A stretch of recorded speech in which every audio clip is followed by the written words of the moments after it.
Hello, and welcome to the next part. In this part, I will do some more loops. So we'll have the while loops, the do while, and for each. Now, to start off, we will do for each. So for each is a very similar loop to the for loop.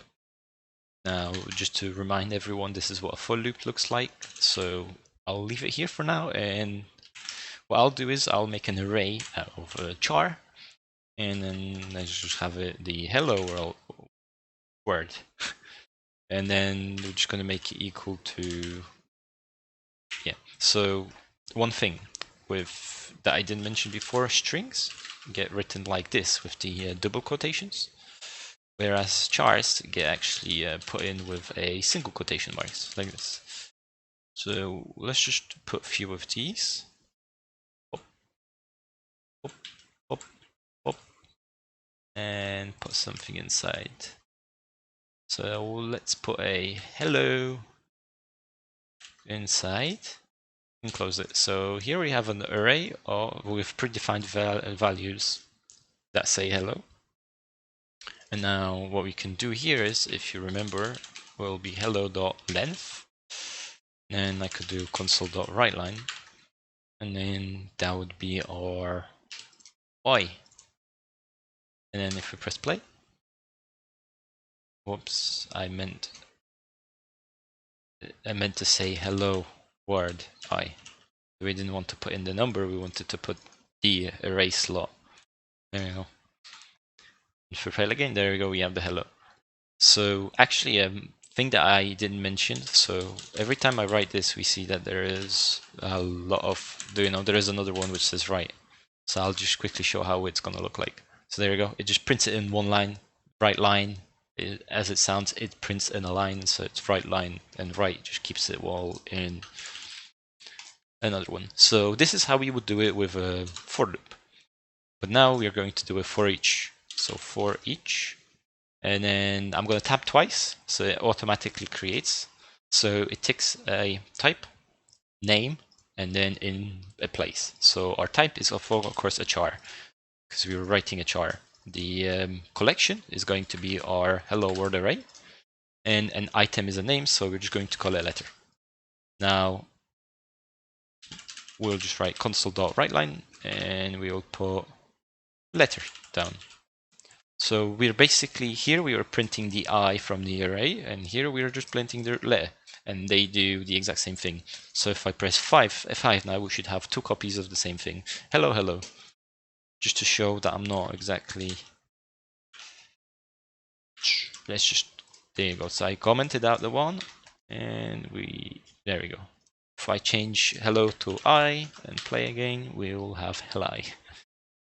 There you go. So this is basically a for loop in a nutshell. It's just like a for loop, just works slightly differently.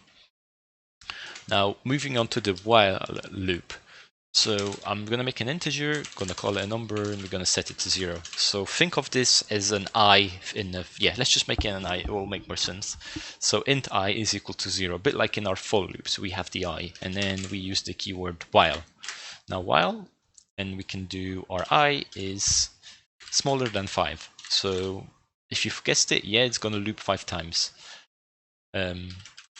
Console.writeLine, and then you're just going to loop 4, and we're going to plus I. But we probably, and then what we want to do is inside of the actual code, do I++. Now, if we were not to do that, we would create an infinite loop, because I would never be more than 5, means it would loop infinitely. Sometimes you might want to do infinite loops, but I would stray away from that. It's dangerous. You can easily overload your computer with having infinite loops. So that's something to pay attention to.